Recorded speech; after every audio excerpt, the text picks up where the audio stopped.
reported that Reigns versus Cody Rhodes Part 3 is Oh my god, I don't want to see Roman win. Oh, what's up? Oh, what's up? Yo, what up? It's Majay back at another video. Today we're about to be watching WrestleMania, and it's going to be a WWE video on 10 WWE predictions for 2026. Yeah, let's see what they got in here, because it should be a whole bunch of predictions for like future stars. Number 10. Brock Lesnar retires. Now, as things stand, 2026 could be the year of 3 huge retirements in WWE, and we already know that AJ Styles is confirmed to retire at some point in the next year, and it's heavily rumored that a returning Chris Jericho will be retiring in 2026. It's also been widely reported that WWE legend Brock Lesnar is finally calling it a day in the next year, and Bro, there's so many people retiring this year. First it was Cena in 2025, now it's all these three, possibly Jericho. I mean, I'm sorry, Jericho need to kind of retire, bro. He need to just call it wraps, bro. He got go away heat right now. Well, in AEW, but now he got some, momentum coming into WWE. WWE could be looking to build towards a match between Lesnar and Gunther. Lesnar vs Gunther has been a dream match for years for many fans, and the match just so happening to be Lesnar's final match will be a major deal. It's also possible that Lesnar has some input in who he retires against, as Lesnar certainly has some creative sway within the company when it comes to who he wrestles. This was on full display back in 2017 when Lesnar opted against wrestling Jinder Mahal, and WWE would pivot and proceed with a Lesnar vs AJ Styles matchup. Now, whilst on paper, Oh, I fucking heard about that. That was like a fucking moment where you had to say don't hinder gender, because damn, they took the damn WWE title off that nigga and threw it to AJ Styles. Not that there's nothing wrong with AJ Styles being champion, but like, fuck, nigga. Then it was that nigga's first time being champion and last time being champion. At the same time, you got that shit ripped away from you. it would make sense for Lesnar to retire at WrestleMania 42, it seems that SummerSlam just so happens to take place in Minnesota, so the main attraction for the show is likely going to be Lesnar's retirement match. Number 9. The Year of Returns. Now, as well as a year of retirements, 2026 could be the year of returns in WWE. We know that Chris Jericho is expected to return, but we could also see the WWE return of Paige. Paige has been heavily rumored to return for some time now, and with her being an established talent, and with names such as Nikki Bella and AJ Lee back in WWE, this return makes a lot of sense. Other potential returns include Brie Bella, who stated that she wants one more WWE run, and also Dolph Ziggler, who returned in 2025 to a huge pop and had a stellar showing on Raw. We've also learned I'm not gonna lie, I kind of like Dolph Ziggler where he is right now, because hey, if he just comes back into WWE, these niggas are just gonna fumble him again. Like, what's the point? Like, Triple H already doesn't know what to do with like half of the stars on the roster right now. never say never when it comes to pro wrestling returns, particularly when it comes to WWE. So the chances of a big AEW name such as Edge aka Adam Copeland and Jon Moxley aka Dean Ambrose jumping ship can't be 100% ruled out. Number 8. The Undertaker returns in a new role. The Undertaker has made his presence felt as part of the creative team in AAA. Taker is a complete novice in this role, but he's said to have done extremely well in the new role, and his partnership with Jeremy Borash has received rave reviews internally in WWE. And now we're facing major creative hurdles when it comes to SmackDown. The show throughout 2025 has failed to deliver the goods, and the show has felt stale and underwhelming. Fans were crying out for something new. The problem comes from a weak creative team who have no new ideas, and the introduction of an extra hour is only going to make things worse. The Undertaker and Jeremy Borash are proven commodities in the creative role, so what does WWE have to lose by giving both the pen to the Blue brand? It's not as if the show can get any worse, and WWE could revert things back to the normal team if it doesn't go to plan. They could even publicly announce that The Undertaker is now on the creative team, similarly to how they did back in 2019 with Paul Heyman and Eric Bischoff. I'm not gonna lie, that actually can't work, because like these niggas been having too many problems for SmackDown, my nigga. Like, y'all gotta freshen up the quality, y'all gotta freshen up literally everything on SmackDown. They're doing that right now as we speak, at least. They got Trick Williams up there, they brung back Zack Ryder. I think he put pen to paper. That's what I heard. This would generate major buzz in the WWE product and could even lead to a surge in the ratings for the Blue brand. Come on, miracles have happened. Number 7, Dominic Mysterio wins Money in the Bank. And Money in the Bank 2026 will take place in September, and whilst this is a wild change, it will give fans something to look forward to in the second half of the year. For the men's Money in the Bank match, WWE has so many options, and they have 5 sensible options for the briefcase. The first being Dominic Mysterio. Dom has had a stellar 2025. He won the Intercontinental title at WrestleMania and even defeated John Cena in his final ever PLE. WWE could easily follow this up with a Money in the Bank win, and the crowd are firmly on his side, so I'm kind of torn between like decisions. Like I would really like LA Knight to finally just win the big one, but at the same time, I don't think he needs to, win the Money in the Bank. He already like kind of more established already. But like a player like, a wild card like Dom, he's like in the mid card right now. But like he could probably get that Money in the Bank and then become a main eventer. So yeah, I guess so. This is a good plan. they would no doubt accept him in the role. LA Knight. Is 2026 the time that LA Knight finally wins the Money in the Bank match? He's been a fan favorite for some time now, and it's about time WWE capitalized on his popularity. But there's also Jacob Fatu, as WWE needs fresh blood at the top of the card, and one of these names is Jacob Fatu. A Money in the Bank win would be an easy way to push Fatu into the main event picture, but they could be a big one. Obafemi. I'm not gonna lie, I also kind of forgot about Jacob Fatu. I'm sorry, damn man. No. Don't put Obafemi in it. I know Obafemi's really good, but don't put him in it yet, nigga. He could do a couple of more years. Slowly but surely, WWE is going all in on Obafemi, and a Money in the Bank win could be on the horizon.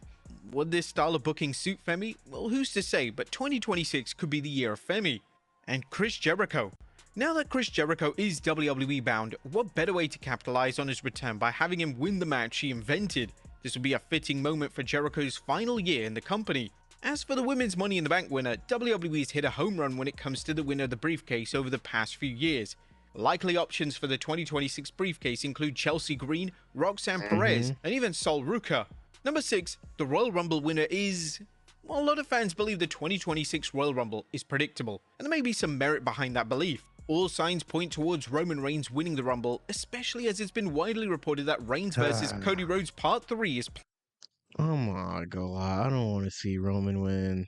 I'm sorry, I kind of don't. Like he's been on fire these last years, but I just don't want to see it low key. I mean, that's just my opinion, but like I just don't want to see that shit, bro. And the Royal Rumble winner is kind of predictable because they having that in Saudi Arabia, and everybody gets on the plane, and there's gonna be no surprises either. That's what kind of pisses me off. planned for WrestleMania 42. It's hard to see another outcome for the winner of the match. However, if Braun Breaker is unsuccessful in defeating CM Punk on the first Raw of 2026, then Breaker, WWE needs to make stars as a matter of urgency. They have an aging roster and most of the top male stars are over 40. WWE has slowly realized this in the second half of 2025, and they're starting to push names such as Braun Breaker, Austin Theory, and even Carmelo Hayes up the card. 2026 could be the new 2005 in WWE, as they crown young stars to lead the company for the next decade. Breaker is destined to win the world title at some point in 2026, and a lot of fans feel like he should get his moment on the grand stage of WrestleMania. WWE has so many young names that could be big time players for them, but they have to get the presentation and booking just right. And the booking and push can't feel forced, or the crowd may outright reject the chosen star. The Dominic Mysterio route has worked extremely well, as by the time Mysterio was winning a title at WrestleMania 41, he was being heavily cheered and the fans were ready for him in this role. This can be a dangerous balancing act, but WWE must take the risk, and 2026 is the year where they must usher in a new era. Yeah, I'm not gonna lie. Yeah, they gonna have to do that because the roster has been just going, bro. It's going. All the favorites are just gone now, man. Like they gonna have to be retired in the next 5 years. You think like these 40-year-olds got 5 more years in them? We'll see. Number 4, Roman Reigns wins the WWE title. A Roman Reigns vs. Cody Rhodes Part 3 is reportedly the planned WWE title match at WrestleMania, and there's a strong belief that Reigns is walking out as WWE Champion. Now the problem with this is that WWE are back to where they were in 2022. Reigns is not working a full-time deal, in fact he's only worked 7 matches this year, and this will mean that Rhodes is once again carrying the company just without a title on his shoulder. What is the logic of putting the title on a part-timer, especially when both Netflix or USA Network will want the champion on their show on a weekly basis? WWE likely wants to give Reigns another huge moment, and it's entirely possible that he holds on to the title for another year and he wrestles The Rock at WrestleMania 43 in Saudi Arabia. The problem with this is that a 12-month part-time reign may push fans away from the product, and they may actively begin to turn against the Dude, I'm not gonna lie. This would be a bad plan if they do it. Don't make this 2015 all over again, 10 years later. Like, don't make that move. I really hope they don't make that move because, man, this shit's stupid. That'd be a dumbass idea. popular babyface, and this is something WWE needs to avoid. Number 3, Cody Rhodes turns heel. Could 2026 finally be the year in which WWE turns Cody Rhodes heel? A heel turn for Rhodes was initially pitched by The Rock in early 2025, but WWE quite rightly turned this down, and instead will receive the now infamous John Cena heel turn. With 2025 being a poorly received year, they're more likely than ever to take huge risks, and this could mean a Rhodes heel turn at some point in 2026. The problem with this is that WWE is traditionally led by a top babyface, whether that being Hulk Hogan, Stone Cold Steve Austin, John Cena, or Cody Rhodes. What name would replace Rhodes in that crucial role? That's ultimately the dilemma for WWE. Number 2. Damn, that's bad too. Although I think I said in one of my videos before, they got too many baby faces on this goddamn roster. But like to fill that void that Cody Rhodes gives off is gonna be hard. Cause John Cena was right there, but Cody Rhodes filled that void. But who's gonna fill it right after him? Like, I mean, there's a whole bunch of baby faces on the card, like as I said, but like nobody has enough time to be built up like that. WWE are forced to lower ticket prices. The WWE ticket prices are out of control, there's no denying it. WWE shows were previously affordable to all, but these days are sadly long gone. Even WWE great Randy Orton was stunned to find out how much one fan paid for his WrestleMania ticket, and this should have been the wake-up call WWE needed. TKO execs believe that the company was wrong to price tickets so families could afford them, and these comments quite rightly received a major backlash. TKO is showing their greed in the current pricing model, and it's slowly beginning to backfire, as ticket sales for TV can be seen decreasing in certain areas. Fans simply don't have enormous amounts of money to attend a standard Raw or SmackDown show. The thing is, they just getting fucking greedy, and it just starting to show. If fans band together and like start leaving and not going to WWE venues, that then nigga that would do it. But like people love wrestling too much to just like not not leave. And when WWE has to bring out the dreaded black top to hide the empty seats, then they'll be forced to lower ticket prices to get those families back in those seats. And number 1, Triple H is booted out the door. 2025 was unfortunately the year when fans really turned on Triple H. Triple H has become the face of the WWE creative output, and thanks to shows such as WWE Unreal, knowledge that Triple H runs the show is universally known. This was always a risk from WWE, as the moment the product wasn't as hot as it was, all the backlash would fall on one man, and that being Triple H. Triple H's booking was so heavily loathed in late 2025 that after John Cena's final match, he was heckled with a huge amount of boos, and some say the negativity directed towards the game really overshadowed John Cena's final moment. 2026 could be the year in which TKO decides to go in a brand new direction, and they could have The Rock unceremoniously boot the game right out the door. This would be a huge risk for the company, as despite a messy year from a creative aspect, the company is still thriving financially, and Triple H does deserve credit for this. However, The Rock, who isn't exactly best friends with the game, may see the negative reaction to the game's booking and decide to switch things up. The likely replacement for Triple H would be Brian Gewirtz, The Rock's personal friend and the man who was a head writer for WWE during the tail end of the Attitude Era. But one of the fundamental flaws in doing this is talent morale. Triple H is seen as a father figure by many in the company, and if TKO boots him out the door, Triple H's biggest supporters aren't going to be pleased. This could destroy trust between TKO and the talent, and TKO could face a major internal revolt. If they ever did that, that would be a whole badass idea. I hope they don't do that. I mean, Triple H is what he is.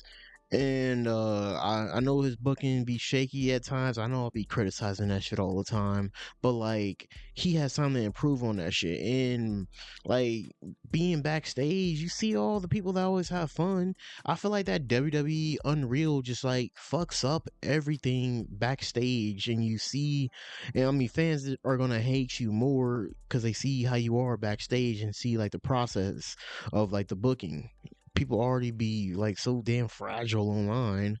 But hey, if you guys like that reaction, tell me what you think about it below, and what predictions that he was right about in these coming well in this coming year. Let's see. But catch you guys in the next video. We're on the road to 250.